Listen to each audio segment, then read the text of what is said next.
Ovoz informatsion dasturi davom etadi.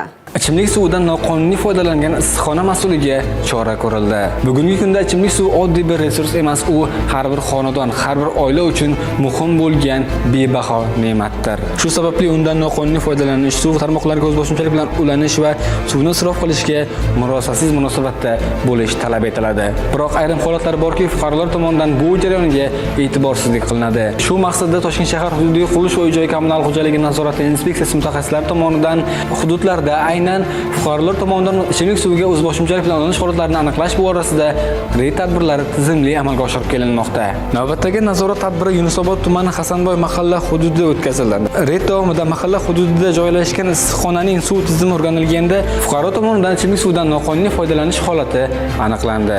Aniqlangan mazkur qonunbuzarlik holati yuzasidan issiqxona ichimlik suv tarmog'idan o'zlanib, fuqaroga nisbatan ma'muriy javobgarlik to'g'risida kodeksning 163-moddasi birinchi qismiga asosan ma'muriy bayonnoma rasmiylashtirildi hamda ichimlik suvidan noqonuniy foydalanmaslik, uni asrash borasida fuqaroga tushuntirish ishlari olib borildi. Shuningdek, suvdan noqonuniy foydalanmaslik, uni isrof qilmaslik borasida fuqaroga tushuntirish ishlari olib borildi. Nazorat tadbirlari davom etadi.